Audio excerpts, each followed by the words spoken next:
Hey guys, and welcome back to another episode of Talking Town. My name's Adam, and I'm joined by my constant co-host Steven. Steven, how are you doing today? Hey, I'm doing well. Started playing some the early access college football 26, so yeah, enjoying that sort of. Oh, okay, But okay. Hey, you know what? Honestly, with uh with how the set kind of, quote unquote released a little while ago, having something to do that's not the game before the championship is kind of like, stress relieving because I don't want to have all the anxiety of the tournament coming up and then, you can't just focus on the game. You can, but you got to remember yeah, there's that's some. and yeah, and I've had just so much anxiety trying to figure out what I want to play that I'm just like totally gonna procrastinate and you know Dude, I also kind of want to just get more. I'm kind of just casually trying to gather more information on things, so that's fair. There's like it, some a little bit of only so much practice you can put into for some parts of the game. Like you'll learn certain lines and certain matchups that oh, there's the cat. Uh that won't that you'll always kind of remember or hopefully, stay in tune with them. But then there's certain things in certain matchups that are just like this is close to unwinnable, or it's like so heavily in your favor that you know you don't have to always worry. But being up to date on stuff is still good. We Yeah, got some. exactly. Like I kind of have a generic idea of kind of how certain things are playing out and um a general idea of how the matchups are supposed to go. There's obviously certain ones that still want to nail down, but yeah, there's a lot of it is just doesn't feel like it's either productive practice or just it's tilting practice and you at a certain point you don't want to slam your head against the table a billion times just to increase your odds like maybe 3%.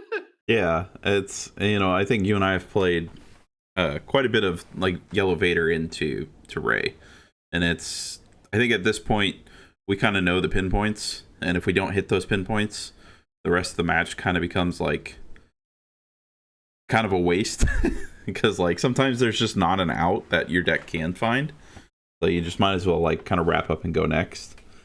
But Yeah. it's part of what we'll talk about today and under our little bit of our open meta discussion. But we are officially, well, I guess pre-release are still wrapping up, but we're basically at the full release of Legends of the Force. How was your pre-release weekend? It was okay. I played in two pre-releases. First pre-release, what did I get? I opened a Grogu and a Legacy Legacy run? run. Yeah, so I was like, oh, that was pretty good. The other pre-release, I didn't really didn't open anything. That didn't go particularly great. So Yeah. yeah, it was okay. The Grogu makes it kind of worth it. That's a good Yeah. card, especially like if you gravitate towards Han. Um, yeah, the Legacy run though, it's not the worst legendary. It's definitely like that's one thing I like about their structure is that it is unique, but it's also like I don't know if that always being a legendary spot is good, but this one is like truly a one of one, where there is cards in this game that are like sometimes just better versions of others. Mm. Um, yeah, I didn't get to play in a pre-release, but I did open my 3 boxes and I pulled absolutely no showcases. But we I don't know if you saw it in your boxes as well. I pulled all right, so in 3 boxes, I pulled a Bendu, a Vader, and a Grogu. And sorry, a Bendu, a Vader, and something else. Uh, I can't remember anymore. But there's a lot of I don't know if I'm just like seeing the pattern into the matrix, but I think I'm seeing correlation. I don't. How do you feel about that? Definitely seems that way. From what I can tell. I mean, the first indicator is how regularly you'd open the same leader back to back. I Hmm. mean, that's just the most basic element of it. Like, I feel like 80% of the things I opened had back to back leaders um, that were the same. I know like for my boxes, I opened pretty much the same stuff in every box, or so it seemed.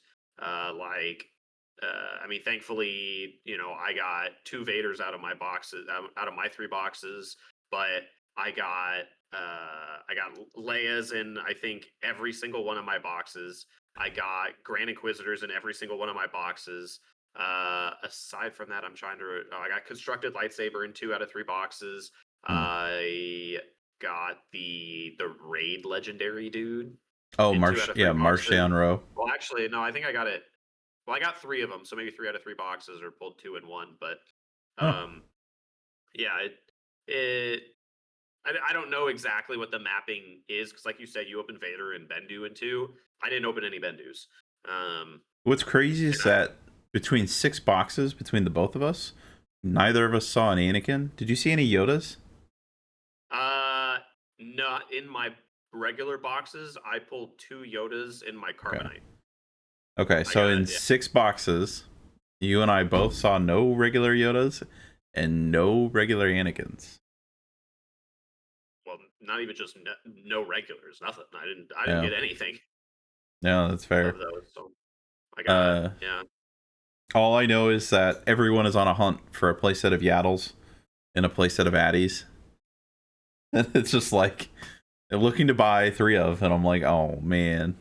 I got 2 in my 3 boxes, which is not like on average. One being hyperspace, so I feel like I've hit the lottery. I did get a showcase, but So now you got two Yaddles, you said, or two of each? I did get 2 of each. I got Okay. one. Yep. Because I got only two Yaddles, no Addies. Oof. I guess I got one foil Addy, so I had to swap that one, but that one really doesn't count since it being a foil. But Right, yeah. I mean, pretty much all my numbers I leave out foils, so um, um no, I we've had a few discussions about this over the last couple months, but I know they fixed the correlation of the set going into Twilight, or into, I think it was into Twilight, or at least they fixed they fixed the randomization so that I had a terrible box in Twilight where it was like 2 legendaries and one of them was a foil, or there was 3 but one was a foil, so 2 natural like opening, which that's just yeah. Well, that was before they changed the numbers though, right? that was, they had the numbers. That's a I good thought Jump question. was the first one where they upped the legendary and rare count. I could check here in a minute or two. um but yeah, I know Jump, those numbers were the static 6, almost like not static, but like you have a very high likelihood of getting like 5 to 6, not just like Right. I was gonna say because low. I pulled six legendaries and minimum six legendaries in each of my boxes. One of them I got 7, but then I bought a box yesterday, which I only got 4. Mm. So it was a little weird, but You got a showcase though, right? out of my original 3, I pulled the Kylo Ren showcase, That's a good but one. I've already sold that, so Hey, gotta pay for Galactic somehow, right? So more like I gotta pay for a playset of Anakin's. honestly, they're just closely tied with Vader right now. I was looking today and it was like $34 for a Vader and $32 for an Anakin. So Mm.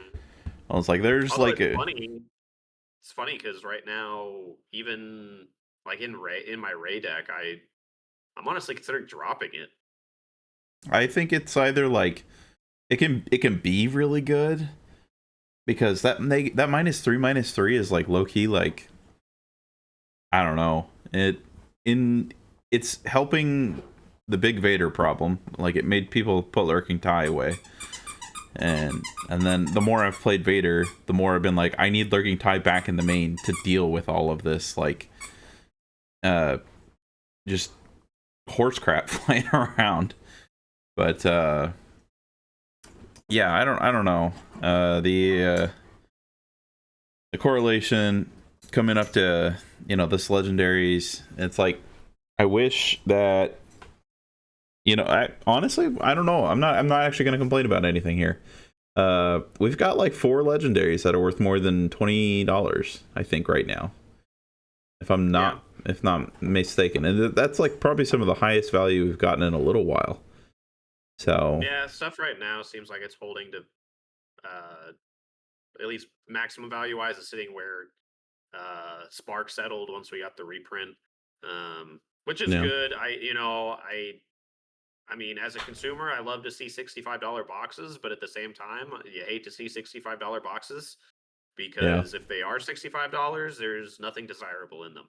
So it's just not yeah. It's a it's not good good business. it's a good catch up thing, and uh, Sure. it was something, you know, we can talk about as well. As like I was trying to sit there and think about it today. It's like if you buy a set, you know, 5, 6 in this case, technically they have kind of a shorter lifespan than the other sets, like compared to 4, if I'm not mistaken, right? Because rotation comes out, you know, what did they say, next May? When well, I mean, 4, 5, and 6, they don't have the same. Yeah, they'll stay Well, they in. have the same lifespan as 1 to 3. I mean, when set 7 comes out is when 1 to 3 will rotate. But I mean, Mm, obviously, set 6 will have overall less playtime than 5. yeah, and 5 5 less less than than 4, 4. Yeah. etc.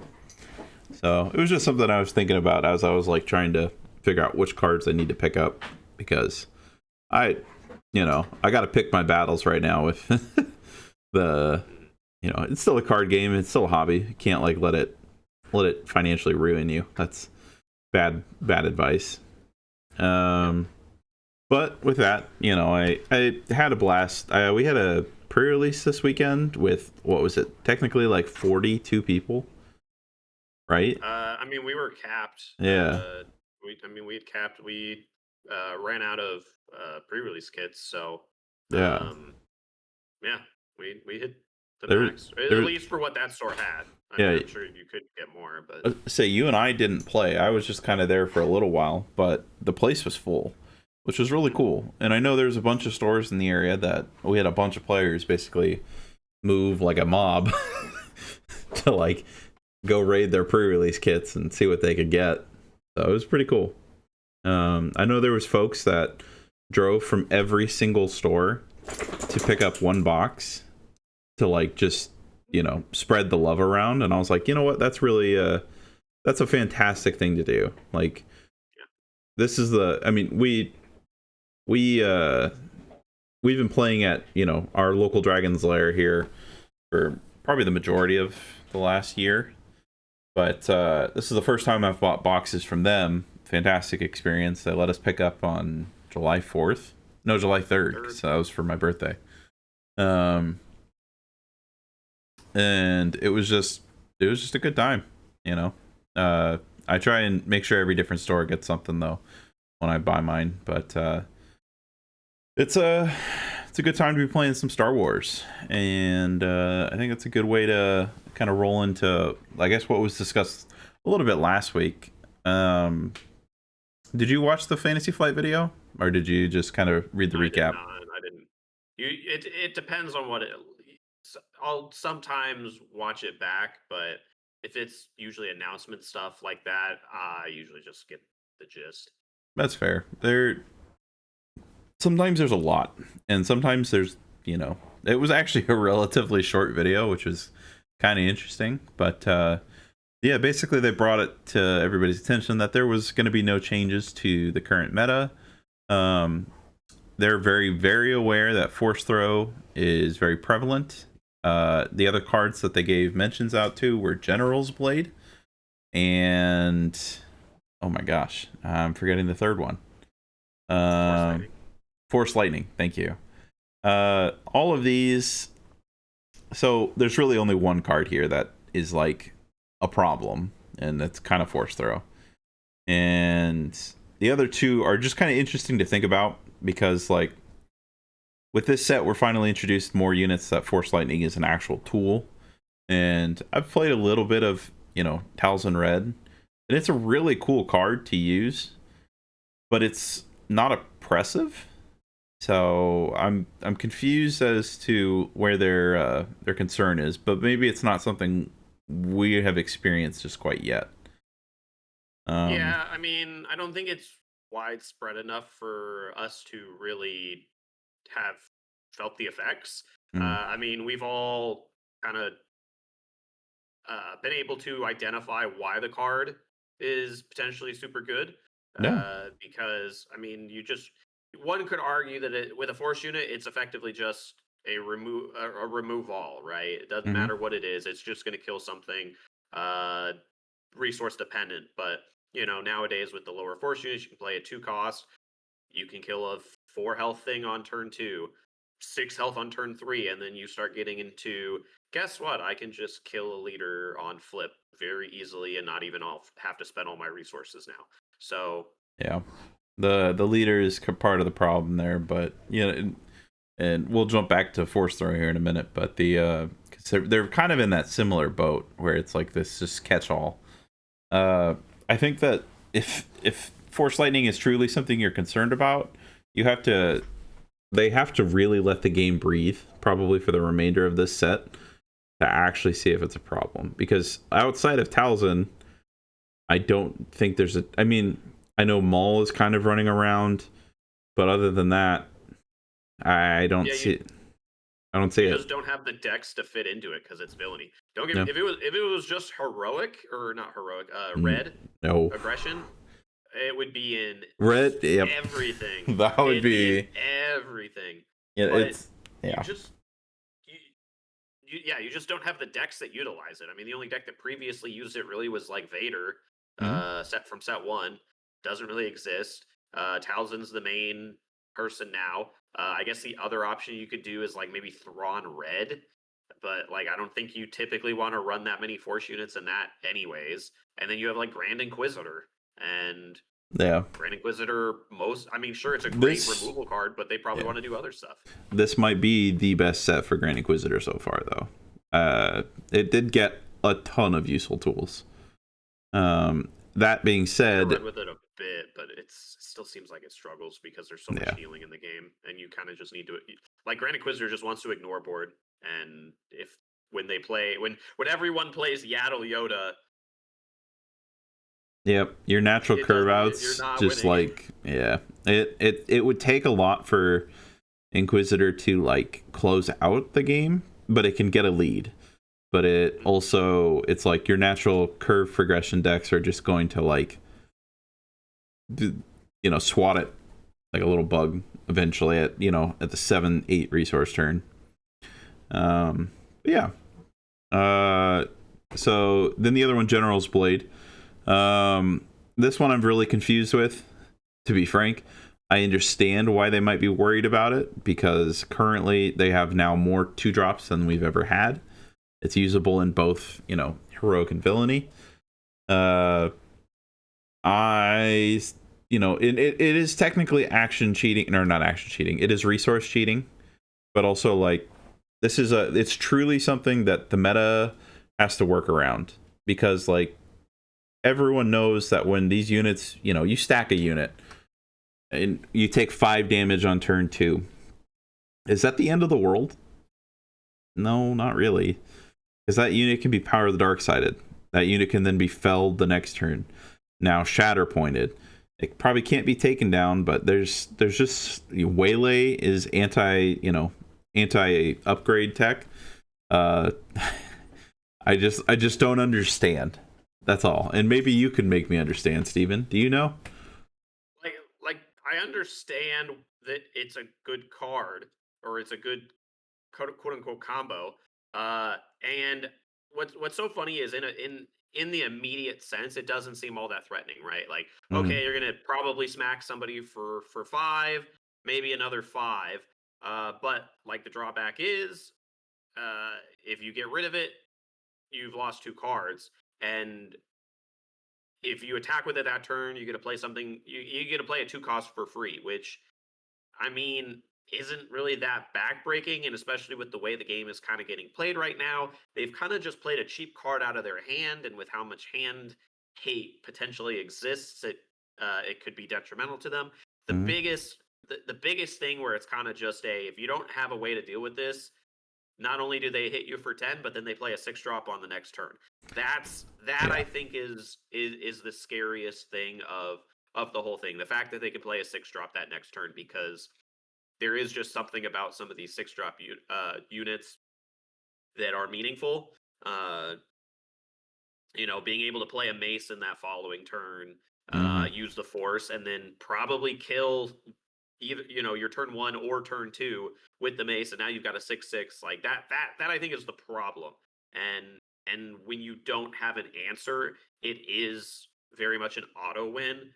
And there are certain colors that just don't have a good mechanism to deal with the card.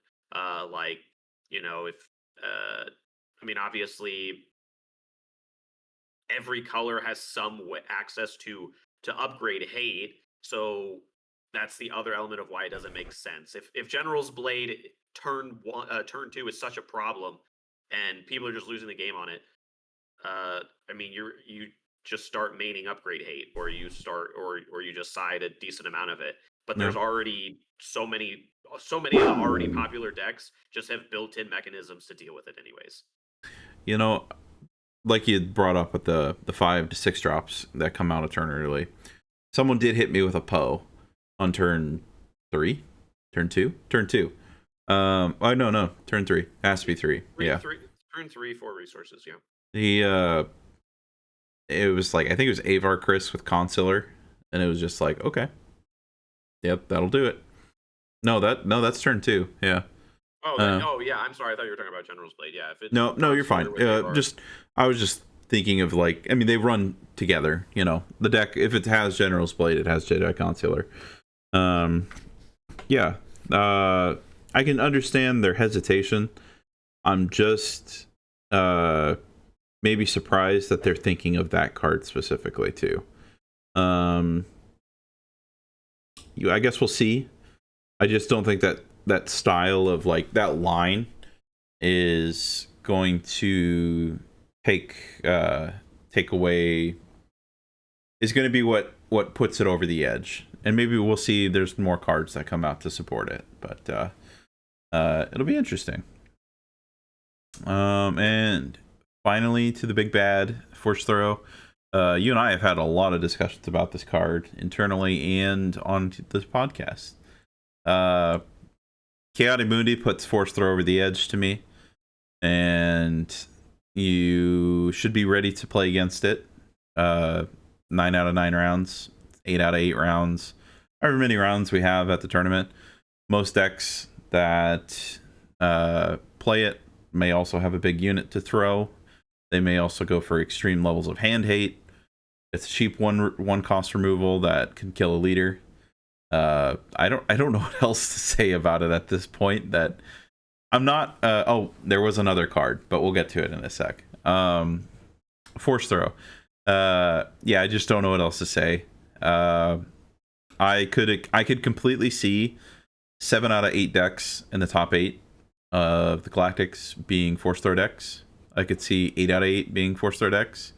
It just kind of depends on how it shakes out, because I don't think I've not played against it in a little while, and I get it gets me. That one's a button for me that bothers me sometimes. But what do you think? Yeah, I mean, on your topic of you haven't played against it in a while, it does seem like the only decks that anybody plays against nowadays are, I mean, maybe with the exception of some, like, Obi-Wan and like Avar Chris decks, you're playing some variation of blue red hero, or like Han 2 green or Vader yellow, right? Those are the Mm-hmm. pretty much the options, it seems like, these days, that you're playing against. So I mean, I'm relatively I've always been relatively indifferent on Force Throw, just because I thought that Force Throw in and of itself uh,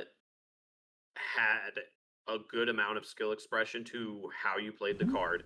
Obviously, the floor of Force Throw can still be very, very high in the Mm-hmm. case of double Force Throw, right? Um, but a lot of the drawbacks, as you've mentioned, kind of disappeared Yeah. when you start being able to draw so many cards, because now you can start discarding your own cards freely without really much negative, because now you're not down on advantage anyways. You're also more likely to have multiple force throws for the same turn because you are cycling through so many cards. And like in a vacuum, it doesn't. I don't think force throw seems that great, but when the double force throw, for example, is just so devastating. Yeah. And having so much draw to get access to that more easily is the biggest issue for sure. Um, so I'm still relatively indifferent on it. I definitely can tell you that I've never disliked force throw more than I do right now. That's for sure. Just because of uh, the there's just such a more overwhelming sense of uh, it affecting you, because you don't have the same counterplay, or it doesn't feel like you have the same kind Mhm. of counterplay or skill expression that you had to have previously. Whether that's A large. based off of card advantage Yeah. uh, or just the timing of it. Like I felt like force throw in a lot of cases was a very good was the skill expression was very good based off of Mhm. the timing of it. Yeah. So it just feels like a lot of that has disappeared with some of the new cards. Which is really unfortunate because I completely agree with you. Like the card, it was always good, but also it required a specific build around to be enabled at all times. Some leaders made better use of that, but also like pre-release of this set, what was there, 2 decks that ran Force Throw? Anakin and Rey. And Rey was Quinlan. and Quinlan, my apologies. Yeah, so 3. But I should say Rey Tarkentown really wasn't like played as much as the other 2 by any means. I was like Quinlan and Anakin were the main Yeah. And ones. those required Force leaders to also help enable and completely Force-based like lineups. I think Kiadi's what's pushing it over, like completely. And Kiadi is, we'll talk about it also within our next topic, but he is probably the biggest card advantage the game has in like period. I don't know how they got there to think that was like completely fine, but we're stuck with it as is. And we're gonna just have to continue with it through Galactics and see what happens after that. And then the very last card, just to kind of wrap up this topic, was Data Vault, which was really interesting because it had a incredible meta share. I don't remember the exact number of events throughout Jump to Light Speed, but as soon as it became popular, it exploded. It was. We had discussions about it. There was a whole episode. How much data can this vault hold? That we had was like, what deck? Every deck that can play Data Vault was almost running Data Vault because everyone just figured out that 60 cards didn't actually matter, and that 3 HP mattered a ton. So I could, I think it was actually Derek from over at the Central Spacers was like, this would be an incredibly interesting meta had both Data Vault and Force Throw been banned. And I was like, you know what? That's very right. And I think a lot of people might agree with that.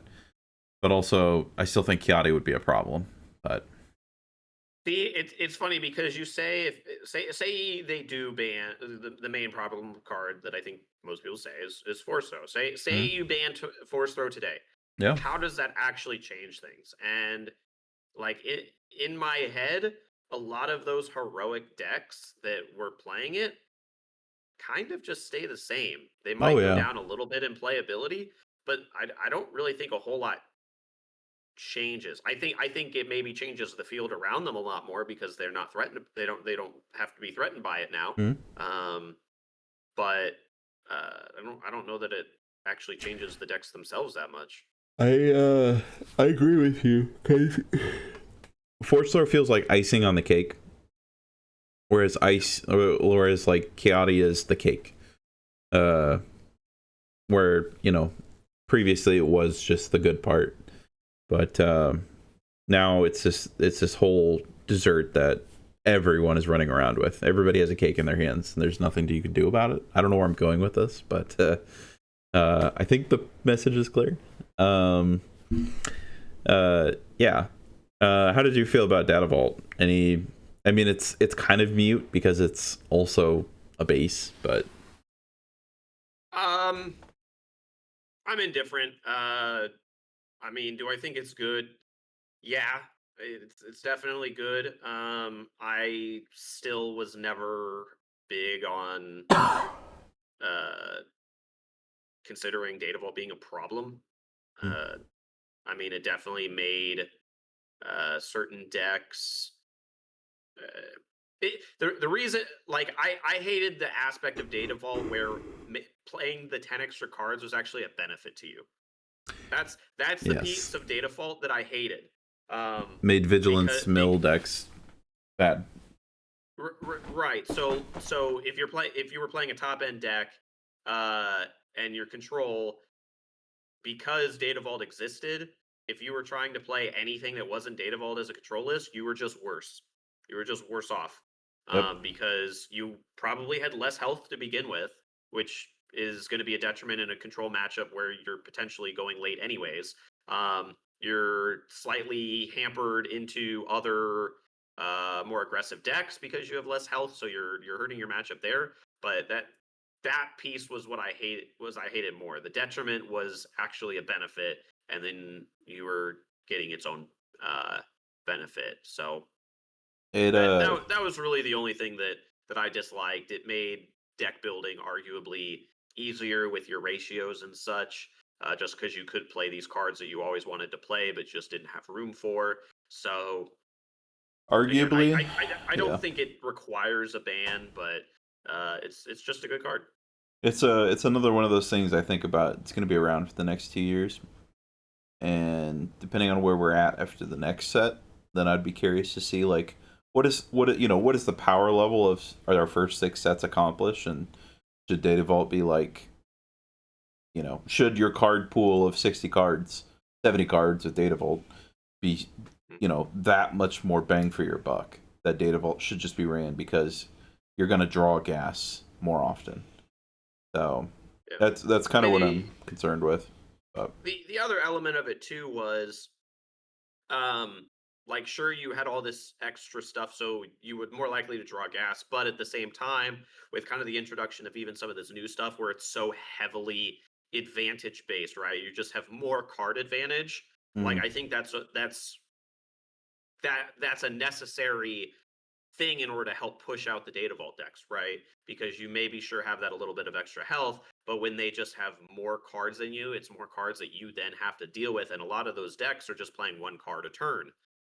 yeah, And when you just get to draw when you're just drawing multiple cards, compared to them, and you're playing multiple things, that's multiple individual threats they're now having to deal with.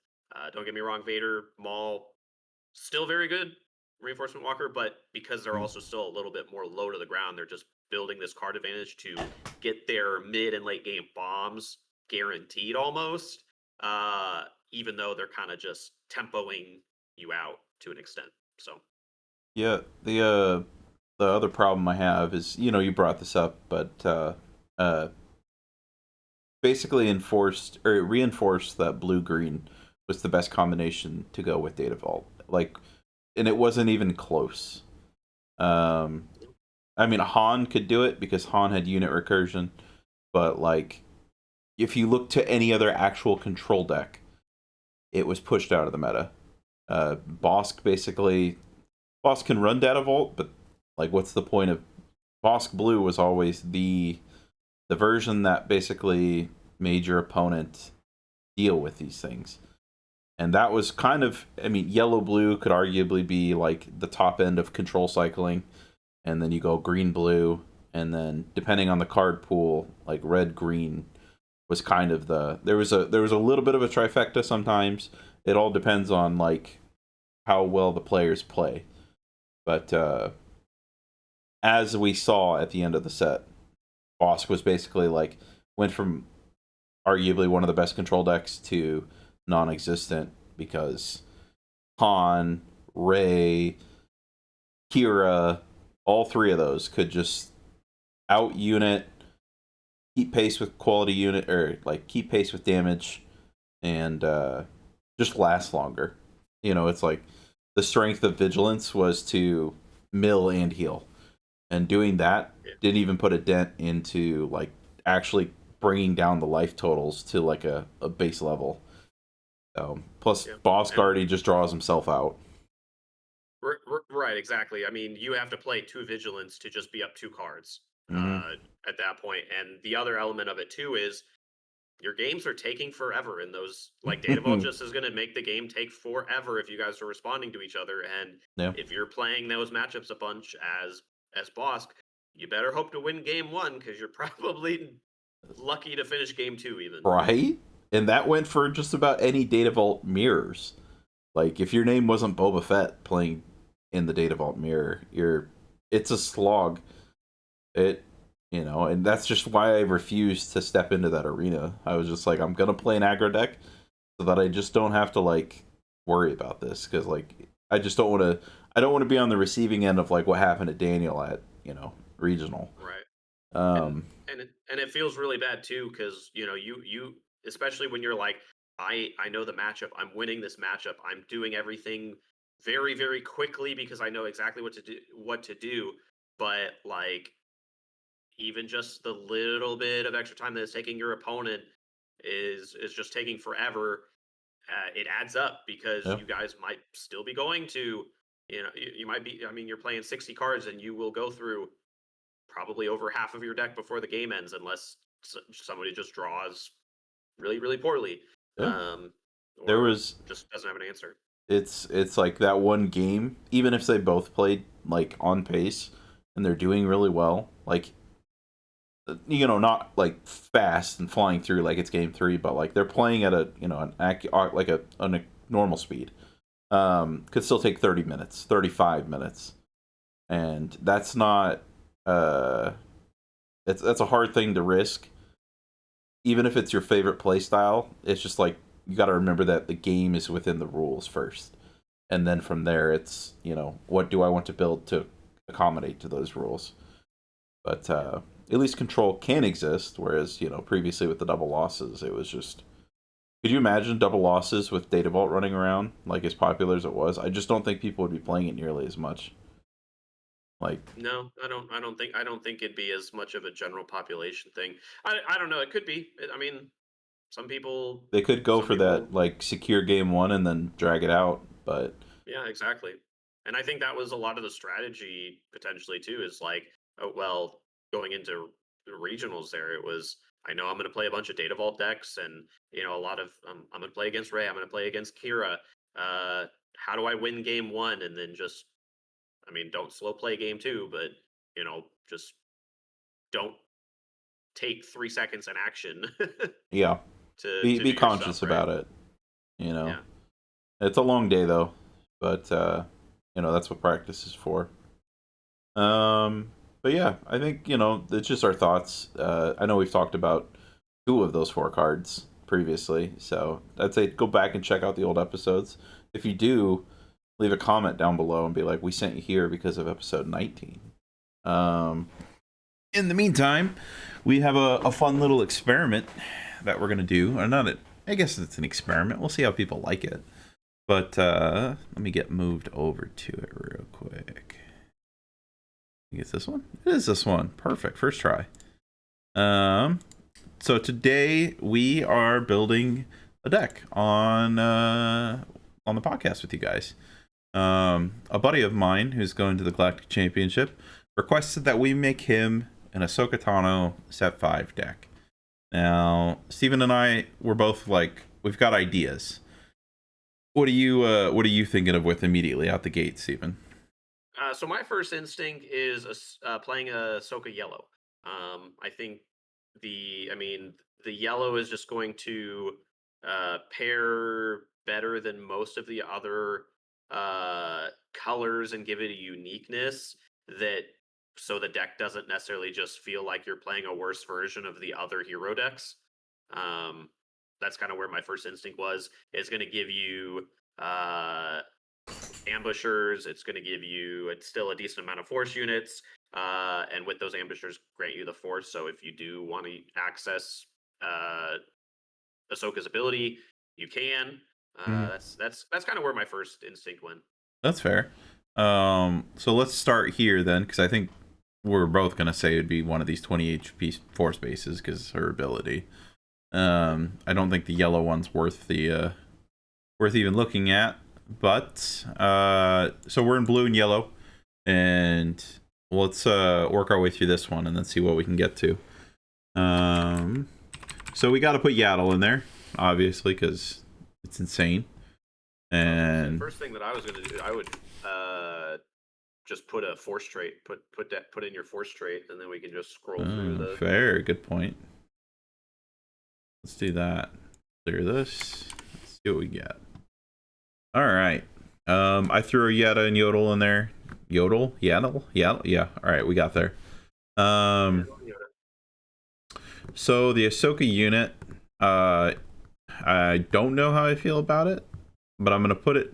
Not at all. Not at all. Oh, you want this one? Gotcha. I want, yeah, that's the one to do. I remember you mentioning that now. All right. Then we'll keep going. Anakin Skywalker, I don't really think he's worth it. He's kind of a force lower enabler in other styles. This Anakin Skywalker, though, I could see being in here. There's no way to enable his the second half of his ability, but yeah, I'm not sure on that one. See, I think you have a possibility, and it's twofold. I mean, if you're gonna be giving your stuff Sentinel, they're gonna have to attack into it, and so they're just gonna True. be generically damaging their stuff to put them in range of the Anakin. And two, you can make him a Sentinel, and he's got a 7 booty. So That's true. I wish this I was would. kind of like Chewie's ability, but it's not, unfortunately. But let's throw a 3 of in there just to see where that lands. Man, I always thought this card was cool, but it never got to be. Bendu's double blue. We can't go that way. Cheer it, obviously cheer it. Oh, yeah. We're playing a Sentinel deck. Cheer it's in there. I think you put in Itinerant Warrior as well, giving a shielded unit. Sentinels seem We'll make really her. good. She'll be on the list. Depa Balaba. Yay. Yeah, ambush. Ambush with the force is really good. I agree. Let's do a set of those and see where we end up. I mean, the big question here, I think, is because you obviously probably don't want to play more than 2 or 6 cost units, and so we're running 3 Anakin, and if we're running 3 Depa, what other 6 drop are we dropping? Because I know we can give stuff Sentinel, but I think Obi-Wan is still just a crazy card. Yeah, that's fair. I think it kind of shuts off her ability though, because he already has a Sentinel, but that's fine. Like it's more action efficient. It's such a value card, though. Yeah, and that would turn her into a 7/8, which is pretty bonkers. Let's see. We could do Ezra. What do you feel about that? Both Ezras. Because I had we just run the 3/5. I think we should run the 3/5 instead. Yeah. We did just the Disturbance in the Force was a card I was thinking about. Is giving a shield token to something, because we're already making them Sentinels, is at least a little bit interesting to me.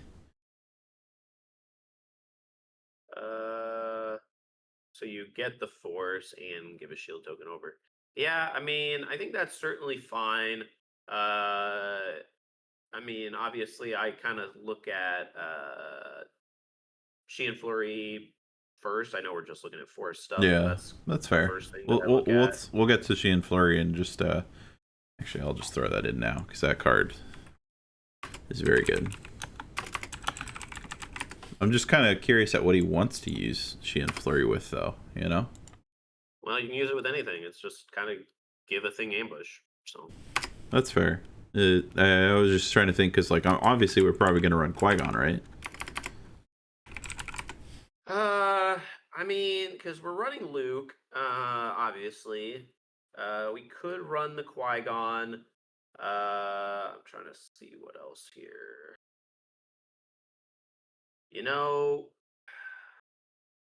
so this I don't know how good this is going to be in actual uh premiere, but I know priestesses of the force, and when I was playing in sealed, felt really really good because I mean it's not doing anything really immediately, but if we're able to give stuff sentinel, we can give shield tokens each of up to 5 units, so one of those obviously being itself. I think uh this would be a game breaker if you give a guy a bunch of shields and then you gave something sentinel. That's crazy. yeah, Sorry, I didn't mean so to cut you off, but that's a brilliant idea. yeah, Um, so I think that's definitely good because I mean even if you give it to just one other thing, I think it's still pretty good. It's well statted. You can give it Sentinel, later. Uh, and it's yeah. got innate butt, so How do you feel about the like daughter? the daughter. Force 6. When the damage is dealt to your base, you may use the force. If you do, heal 2 damage from your base. On curve, it's not very. Um, I mean, it's well statted, but it's also like, uh, it's just a concerning, um, that like if you can't keep so generating the force, its ability gets to be kind of eh. right. So I don't know how I feel about it. So there's obviously what is this? Five cards that we could play that cost 5. That are force units in this deck. You've got the Jedi Guardian, which seems like an potentially obvious choice for this kind of deck because you can just give it Sentinel. Yeah, he's a big booty It's a too. 4, and people are going to really dislike attacking into it, and it's the stat line is very problematic to clear, right? Because they can't fell it. They're really only going to be able to vanquish it, or shatter point it, I guess. But so that's potentially annoying. But we're also then we can still run into the action issue. You could run just the 5/7 Kiadi for something a little bit bigger that's still well statted. Do we True. think that we could get Plo Koon value? I was looking at both Plo Koons. Um, Making Plo Koon a sentinel with Ahsoka's ability enables his grit to be actually pretty kind of crazy. Right. Yeah. So that's So that's a possibility. Then we're running. We've also got regular Ray for 5, so the 4/7. yeah, More options to give stuff a shield token, but I think pretty much everything we're running is probably heroic, so maybe that's not the angle. Really, the only things that I think it probably would synergize with would be like Cheer It, and like the Anakin unit. yeah. How do you So uh how do you feel about now there are 2 of them? If we find enough 5-drop cards, because I really would. I think that's actually very valuable. And if we did do that, I think we absolutely play the Jedi Guardian. I think the Jedi Guardian would be great with it, but the Plo Koon that you can hit on turn 2 is not very good with it. Like No. yeah, that's my problem is you have to have a good 5 resource drop for it to make sense. I'm gonna put it in just so we have it in the list, and then we can edit it down later. Um, let's work on 2 drops. What 2 drops are we missing from blue, yellow? Secretive Sage. We need that because that thing's insane. With a shield too. Are we cooking? Yeah. Are we cooking? Wouldn't that be nice? We get all the credit when this wins Worlds. Right. uh, what is there a shielded space unit that obviously I have her T6 shuttle because that's literally just made for this list. Uh, Shielded. I mean, I'm thinking of shielded they're units in general because we have the what's the commando from? Oh my god, I just typed out commando. No, outlaw, the one that Anakin ran. the 3 cost 3 Yeah, 3 shielded. Yeah, that's an option. it I mean, feels if a you were talking little about slow. I was going to say shielded space units, I thought you were referring to the only ones that would be available are like the privateer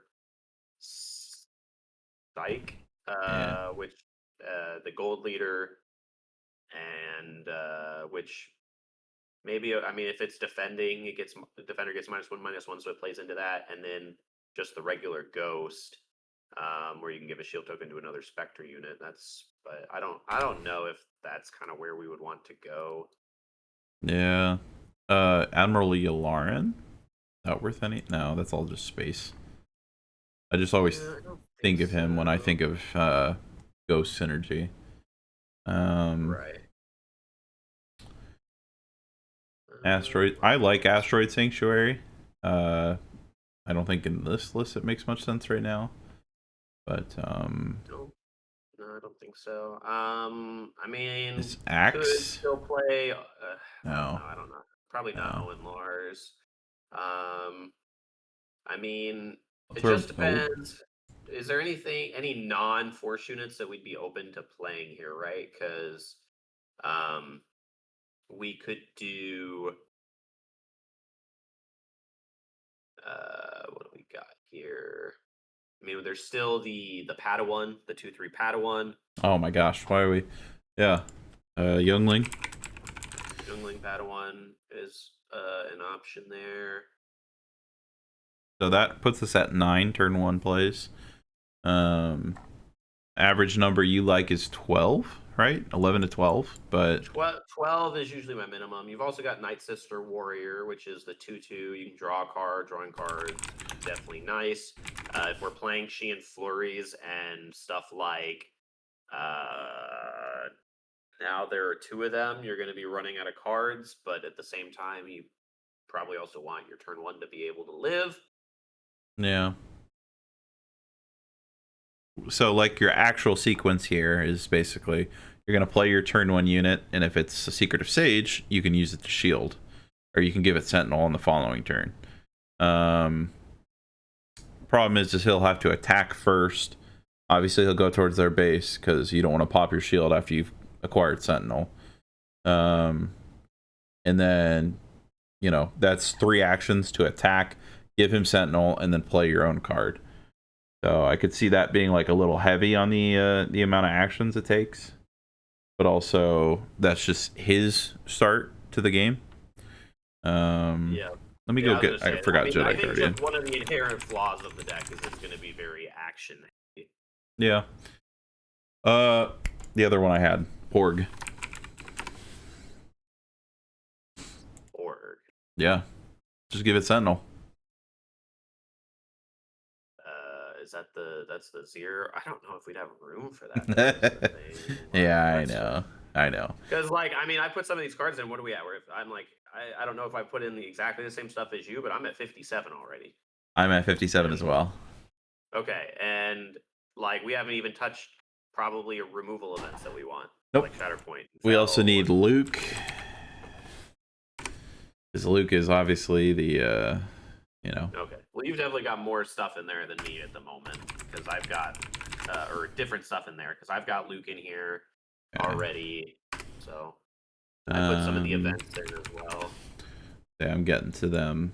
I just threw 3 of for Fell, 3 of for Shatterpoint. I'll work my way down with those. What are some other two drop units though that do we need any? We should find some version of space interaction. What would that look like with yellow hero? Been a little while because I know they got a few new things too with um the Star Viper could be really good, and this could be like anti-Vader tech with Ahsoka's ability. Which one's the Star Viper? Or He's, that's the 4-drop. yeah, the double shield. Um, but I think that sounds more cheeky than it is like good. So Okay. So okay, because I know there's the T6 shuttle, which is the 3/4 when this unit is attack and give an experience token to it. yep, I got 3 of those myself. Okay, so you got those 3. Concord is always a possibility if we wanted to go down that route.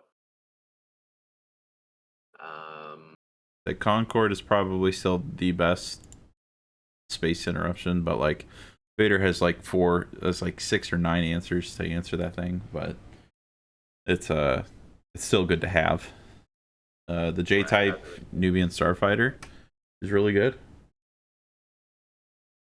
The J type. What? Oh, that one. Okay. Yeah, the 2/4 3 cost draw Before card. draw card, discard. Okay. I mean, you can play Falcon in here too. Oh yeah, why am I even?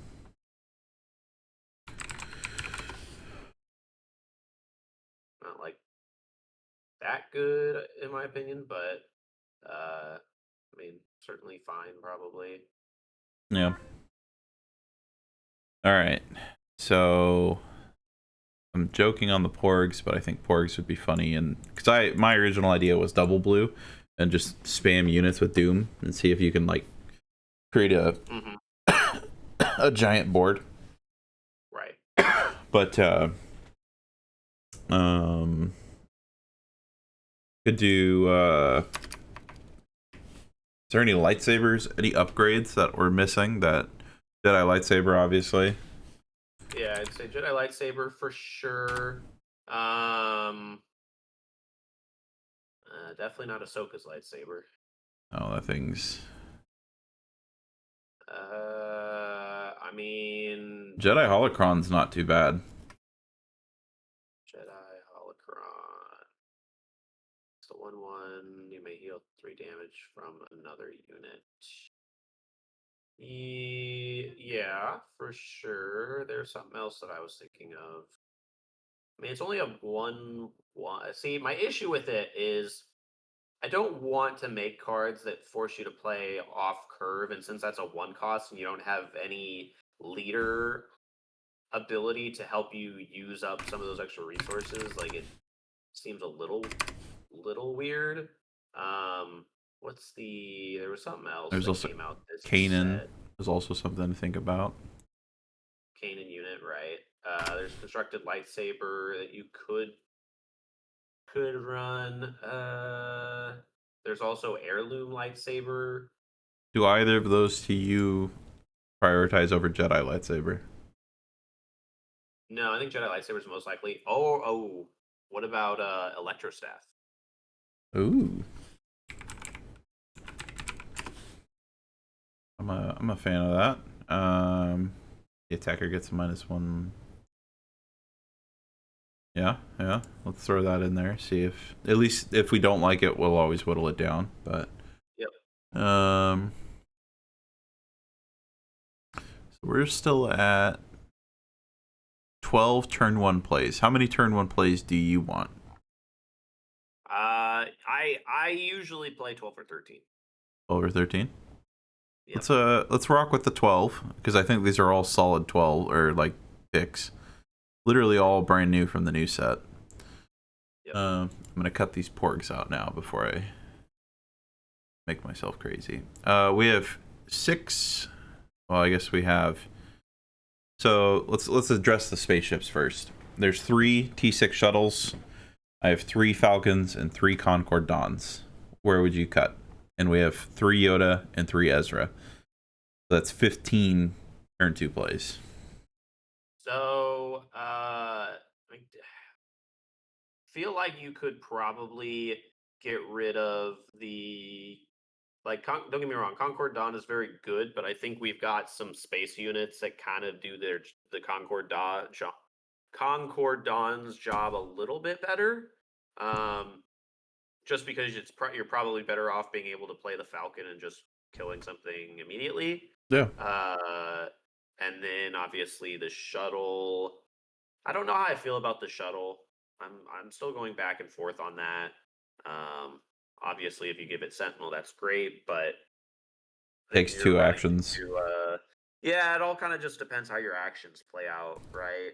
Yeah. That's I kind like of the 3 Falcon no matter what. I think Yep. that's just you have to have some version of interaction with that side of the board, and Falcon's obviously really good. So would you keep a max of 3 Yoda and 3 Ezra, and then 3 Yeah. Falcon and 2 T6 shuttles? And we're dropping Concord. Yeah. Yeah, I think that makes the most sense to me because that'll give us what is that, 11? That would be 11. Still shuttle seems potentially a little high, but I think we just have to make do with it. Say we could cut one shuttle, or we could, or probably one Falcon, or both shuttles.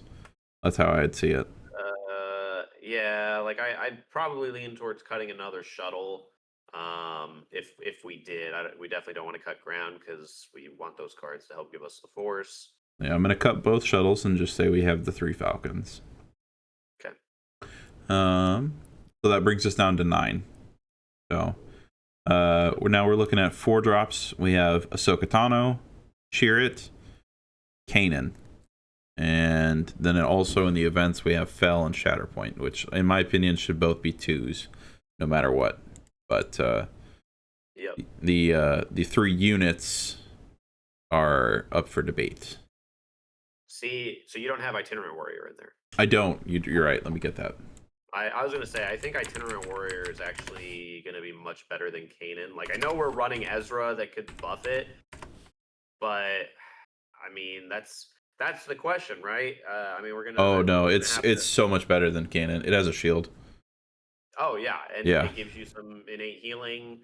If it's shielded and give it a Sentinel, great. I'd love to be able to play all of them, but... Not even close. I mean, honestly, I'm in a weird spot where I'm like, do we drop an Ahsoka? I could see it. We're not looking to. I mean, if we go towards like adding a Spark of Rebellion, then Ahsoka could also be like, you're doubling down on this kind of thing. A 3/5 for 4 though just doesn't do it compared to Chirrut and Itinerant. Right. So if depending on how many numbers you want, it would definitely be the first one to reduce, in my opinion. Yep. So I mean, we can. I think because that's what do we got? So that's 9, 13 4 drops, which I think is probably fine. I don't really consider the removal package to fall in the same way. So I think that's probably fine. I have 2 Fel, 2 Shatterpoint, 2 Ahsoka, and then 3 Chirrut, 3 Itinerant Warrior. So I put you at 12. Okay. We're down to 69 cards, everybody. And we're working our way. Down to 5 drops. We have Jedi Guardian and Plo Koon. And that's it. I like both. Jedi Guardian is actually insane. I didn't even think of this card because I forgot its subtext. I thought it was just a blank 4/8. So that's really good. That's really annoying to be a 6/8 on 5. Yeah. See, I really don't know how I feel about Plo Koon in this setting. It just seems like not very good. With a 5 deploy leader, it's much better. A 6 deploy is kind of if our whole deck's purpose is to give things Sentinel and they take the hit, then Plo Koon has less opportunity to coordinate, which is really bad. Right. And yeah, I mean our leader's a 6 flip, so yeah. We'll cut him. I definitely think that we want more 5 costs, especially if we're playing now there are 2 of them. But yeah. I just don't think Plo is it. I'd also consider just cutting now there are 2 of them if we can't find them. But yeah, no, that's fair too. And then so that's 1 5 drop we have in the deck. There's 3 of them. We'll look at finding more. 6 drops we have Anakin, Depa Billaba, and Obi-Wan Kenobi. I think Depa Billaba is insane just because she auto-generates you the Force. And she's very well statted. I like your idea with Obi-Wan. It allows us to kind of double down on Sentinel usage in 1 turn to make sure Ahsoka stays on the board. It just sounds annoying to play against. My only concern with this is no glory is a problem. Other than that, though, I think this card's good. Do we need 3 of each of them? Is the question. How do you feel? So. Oh, also Plo Koon. I forgot. He's also 6 drop. I'd cut Anakin immediately if this is the case. between Depa, Obi-Wan, and Plo Koon, I think Anakin's worse than. Right. So I mean, I think for sure. I mean, the Plo Koon definitely is only ever going to be a two of. Yeah. Um, if I would assume we would want to do the same for Obi-Wan. Um, just because in the matchups where you want him, you just hold him. Mhm. You don't want to see him all the time because it's not necessarily your best play on flip. It's certainly very good, but uh, not regularly the best play in my opinion. You can already give other stuff Sentinel anyways. Um, Yeah. I mean, I'm immediately already looking at bringing Anakin down to 2, but see, it's just a question of how much value does Anakin truly give us for if we're able to get them to attack into our centers. In a ideal scenario, giving something -3/-3, and then it has to attack into your Sentinel is pretty big. That means that Sentinel probably lasts another round. We also kind of forgot about Nema Outpost. I guess. Oh, sorry, that's a Sentinel already. I don't know why I'm thinking about that. It's also a 4-drop, and we already have too many. Yeah. There's so many better ones. Sure, it's just a better because Yeah. it'll you need 7 to attack into it. No. Uh, I could see either keeping all 3 Anakins or keeping all 3 Depas, but I don't think there should be like a mix of. There's like 2 Plo Koon and 2 Obi-Wan guaranteed, in my opinion, is like you said. Yep. It's the other 2 that I'm like, do we go down to 2 of each of them? Honestly, I really like Depa just because she sets that force ability up, but I don't know. I don't know if I like her more than Anakin. That's tough. Right, like I like all these cards, and I guess the next thing is okay. So you run Depa, and it's a 5 ambusher into what? So what is it going to effectively be doing Yeah. to ambush and give value out of on that turn, right? Hmm. Um, I mean it's the same stats as Anakin, so the difference being she can obviously kill something earlier, but she's going to take a hit. Yeah. Uh, The Saboteur is really nice, in my opinion. It's just something that like big units don't normally get to have, and it makes your opponent have to work around it. But also, we're not in like a really tall Sentinel meta, so it's like it's not super useful, if that makes sense. Um, I think actually probably now that I look at it more, it'd be like we cut Depa, and if the deck can produce itself the force tokens before that, because we're not going to use them super often. You know, like half this stuff already has a Sentinel of its own, so like you have to kill Yoda. Because I'm thinking, I think we either drop Depa or Plo. Depa or I think it's Plo. one of those.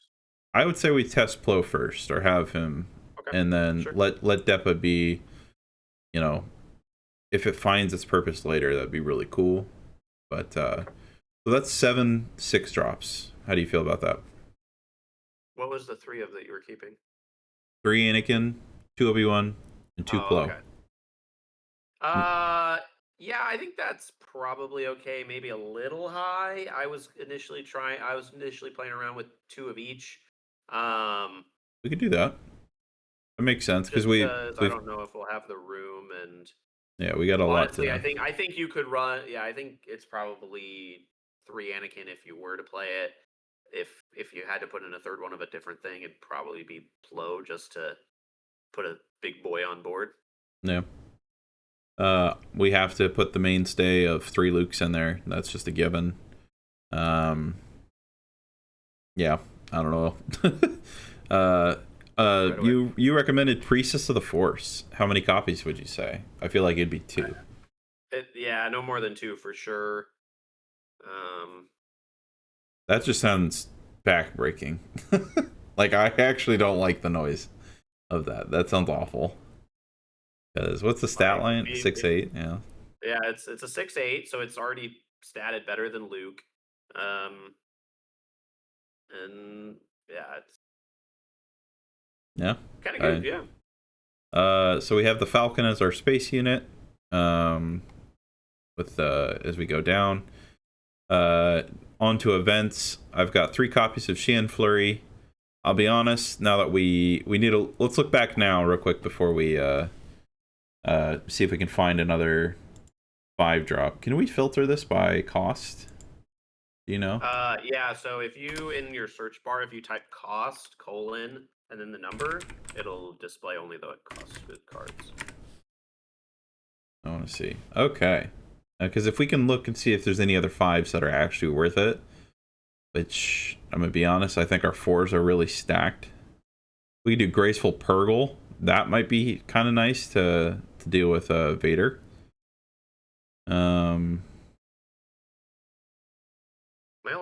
We've already got Jedi Guard. My only worry about that is with the Graceful Purgle, if they can just flip Vader the following turn, just hit over it. That's my only concern.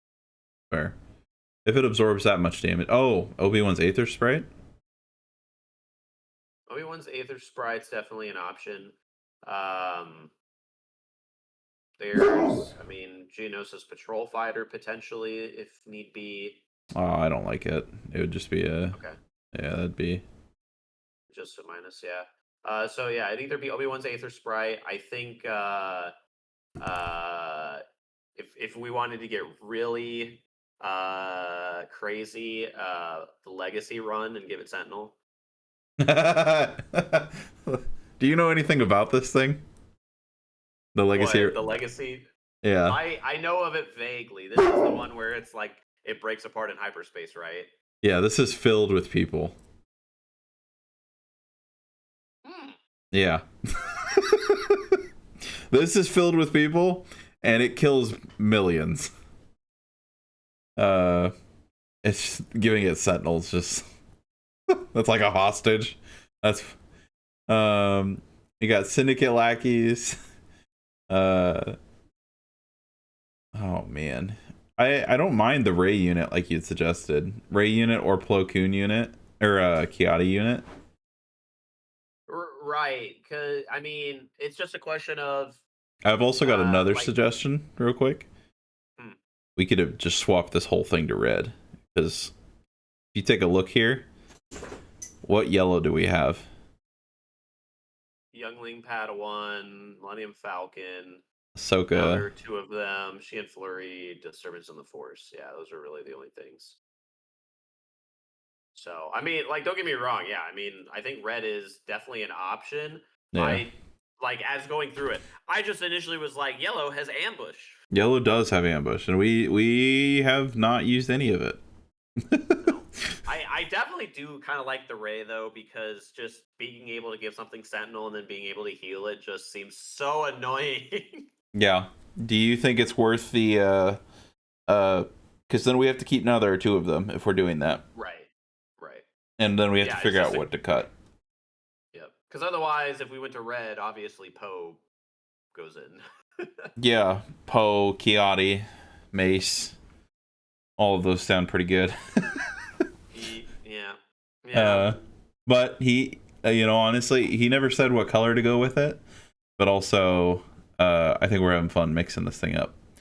We could literally make three different variations. Very easily, too. Let's figure this one out before we maybe we tackle it again. I want to put Rey. I do kind of like the idea of putting Rey in there just for more. Now there are 2 of them options. I also just, it's fun. I love me some Rey, and not for the movies at all. Hey, yeah, it's fair. Just for the card game, I love Rey. You know what? Everybody's got a thing. It's all good. You may heal 2 damage from a unit. If it's a non-heroic unit, give a shield token. We've got some synergies with that, but it's mostly on very low end. Actually, you could give it to Chirrut. Yeah, no, yeah. You can give it to Chirrut. You can give it to Anakin. You could get another. You could give it to the Priestess afterwards, but yeah, otherwise it's just your very low cost. So, I think the shield with Chirrut would be cool, great, but I think it's more the heal, especially with just having another 5-drop for now there are 2 of them, because of how much value it's just going to get you if you do place her, and Yeah. they're like they can't fell it, right? Most people are like, oh, now there are two of them, I'm gonna just fell it, and you're like, no, you're not. Nah. Yeah, it's too big. That's a lot of damage to fight through. Yep, and it's got 4 attack, which honestly is probably going to kill most everything that you run into in the first 2 turns now. Yeah, it's true. It's not just Honestly, dead. even in the 3rd turn potentially, because everyone wants to play 4/4s. Yeah. It'll kill a Kiati easily. Mm-hmm. I'm gonna cut these electro staffs because I just don't think we're gonna have the room. I'm at 3 Xian Flurry, 3 now. There are 2 of them, 2 fell and 2 Shatterpoint. No disturbance in the force. No, I didn't put one in there. Okay. Because I'm at 59 cards still before. Yep. So we have to cut 9. I'll go down to 2 Jedi lightsaber. I'll make that compromise. I think 3 is. I could also see 2 Xian flurries because they're a hand, not you know. I could see 2 itinerant warriors since the 4 spot, or we could just cut the Ahsokas. Yeah, I'm kind of leaning towards cutting the Ahsoka. Oh, less yellow. Yeah, no kidding, right? We're at 55 cards is where I'm at. We have 12 turn 1 plays. We have 9 turn 2 plays. We have 6 turn 3 plays. Or turn 4. No, turn 3. Turn 3. We have 6. We have the same amount of turn 4 as we do turn 5. How do you feel about cutting back on 1 Rey and maybe 1 Jedi Guardian? No, there's no point in that because we're missing out on now there are 2 of the mods. Right. Yeah, that's the main thing that I'm noticing. I mean, like, could you say maybe we go down to 2 Reys? Yeah, maybe, but I think it's more so we're probably running too many 6 drops. Yeah, I would agree with that. What ones would we get rid of though? I think it has to be Anakin, right?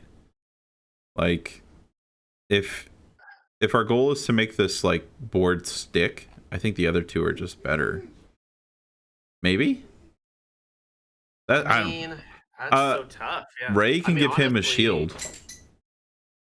Yeah, Rey can give him a shield. I mean, what if we went down to 1 priestess? So say we went down to 1 priestess. Okay. I'm at 53 then. You're at 53. Yeah. Yeah. What was the other thing you went? Did you put Rey at 2? I put itinerant at 2. Oh man. It's so good, but it's either cheer or itinerant to me that go to 2. Because if our whole plan is to skip the 4 resource cards, then there needs to be like some give between those 2. That's fair. Yeah, we can go down to probably 2 itinerant. I won't go below that though. What else? You could go yeah, I did 1 priestess. I don't want to say now. What if we? It feels so bad because I feel like you just want the card, but like if we just got rid of Jedi lightsabers, so that way we don't, because obviously we'll probably want to avoid Fel in these early turns. And it's also I don't think we can play Jedi lightsaber. Like we're playing on curve the whole time. Right. Yeah, we're playing on curve, and it's like if anything, what we would be doing is putting it on like maybe Ahsoka or whatever else. Yeah. Maybe just doesn't, like, in certain situations it's good, but it just doesn't feel like it plays into what we want to do. What about 1 Shatterpoint? Only running 1 Shatterpoint. Well, or we could just do 3 Fel. I'd rather do 3 Fel than 1 2 split. Interesting. And that would put us at 50. Yeah. Yeah, I mean we could do that, especially since we're trying to give stuff Sentinel, so we don't want to overuse the Force. No, and and if this were to be something we continue to explore, it's like how much extra force manipulation will we have open? Because honestly, these things look like they're going to stick on the board. Yeah, my only the biggest issue that I have with the deck right now is we're running 39 ground units. Yeah, for sure. You definitely are giving up quite a bit of ground to Vader, and not even just quite a bit, a lot. All of it. Yeah, you could definitely put the what's the card that you guys can? Another thing to think about with red is we could have just had bombing run. Yeah, but then we're just outside of another or two of them. So that's the only unfortunate thing is feel like we're playing very all in on now there are two of them, and it's like, well, we're very clearly not going to see now there are two of them every game. I like the units that we're hitting with now there are two of them though. Like, oh, for sure. What this is trying to do is trying to put some big freaking units out, and that's pretty sick. But we are at 50 with this. What would be the sideboard that we should probably throw together for this thing? The sideboard. Honestly, actually, let's not worry about that right now because we are pushing. We're pushing the time on this. All right. We need a name. What do you? Any ideas? Talking Town's first child. I was gonna say Jedi Defense. Oh, yeah, there you go. Sentinel City. There you go. Let's do that. Sentinel City. I'm running Crystal Caves, so I'm like, come at me, caves. I liked the one it suggested. All right. So if you want to see a final picture of this bad boy, this is what we were able to come up with. Honestly, on paper, this is like the deck that like would annoy the hell out of me. So maybe I won't make it for him, but we'll see. Are you still streaming? I don't know that I can see you anymore. Can you not? I am. Huh. But we'll move back to the main one here now. I'll share that in the comment section down below. We're at now an hour and a half. Holy cow! All right. We're in the last section of this for the day because we gotta wrap this thing up. Galactic Championship predictions. We kind of stated it in the meta discussion. I think Force Throw will be in at least 6 out of the top 8 decks. The only decks that may not run it would be if a Vader can sneak its way in there, because I don't think Vader's in a very good spot right now. That and Kira. And then after that, it's going to be Heroic Red, probably for the rest of the top 8. You have any ideas, thoughts, guesses? Man, for top 8, that's so...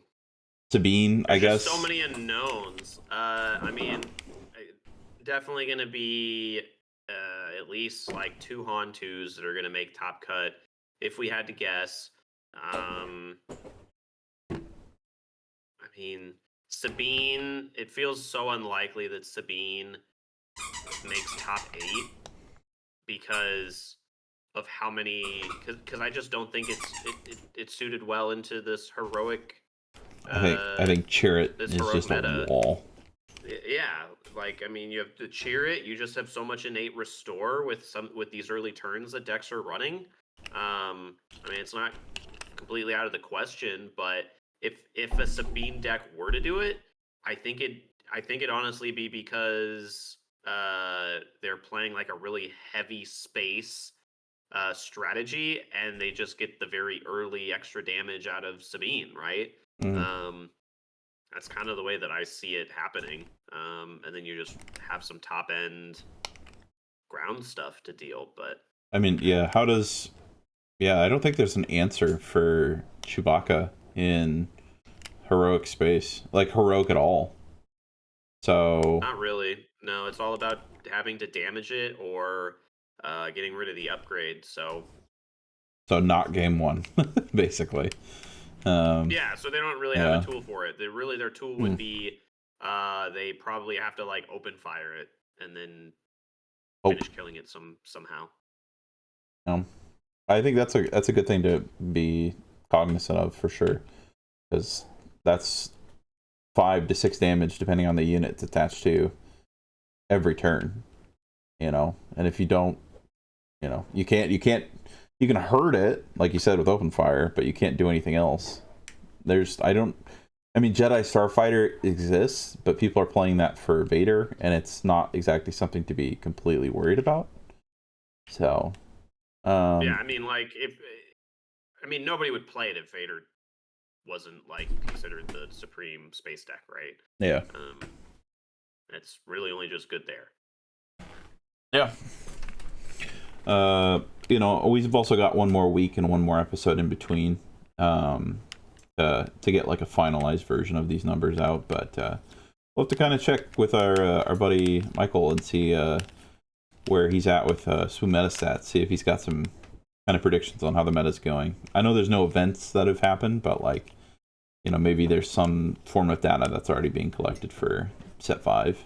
But yeah, it'd be interesting if you could just scrounge literally every melee event for Star Wars over the starting from, let's say, the beginning of this week to whatever present yeah, day it is, and see just how things are looking. The only issue with that is probably not going to get deck listed. You won't actually know what did well. yeah, there probably is no way to sift through it in a productive way either. But it'd be very interesting nonetheless. Yeah. I think that will wrap us up for the day. Any last questions, comments, concerns for the day, Steven? If you haven't opened your product yet, good luck with your pulls. Yeah. I know we didn't touch on it, but definitely be wary of buying Carbonite, just because there Good are point. some that are where prestiges are not open. So if you have an opportunity, I would probably wait and see if somebody else buys a Carbonite box to know, or maybe try to see if the store is willing to, open a box that they've received and see Yeah. if a pack just has a prestige in it or not. What a wild and thing to then, happen. yeah. I know we thankfully haven't had any issue locally, so I'm assuming it's going to be very kind of pulled together. So just, I'd recommend verifying that stuff before just kind of going to a place and buying Carbonite. Yeah. Buy with caution, or at least make sure that the place you buy from is like aware of the issue. And obviously, I hate saying open in front of them, but like, this isn't a cheap product, so that's just the good note of advice. But and if you not saying you have to open the whole thing in front of them, but it may be worth before leaving just opening a pack and validating, so that way you can address it then and there. Be safe about it. Hopefully they have a good policy in place, because that's a lot of money. I probably wouldn't recommend buying online. Yes, I would make sure that your locals are the first ones you go to. Yeah. We've got one more episode before the Galactic Championship, so that'll be episode number 20, which is freaking awesome. That means 5 months, but I think it's 22 weeks that we've been doing it, with 2 weeks we've missed. So pretty spectacular. It'll be probably a good rest point after the Galactics that following week. We'll do probably a live episode or some kind to just like recap with everybody what went on and all the cool stuff that was there, and then we'll figure out what's going on next, because we're gonna be around for a while. But with that, I think it's kind of good to send us off for the night. So, as you can all see, my dog is getting very impatient. But we will see you all in the next one. So, peace out.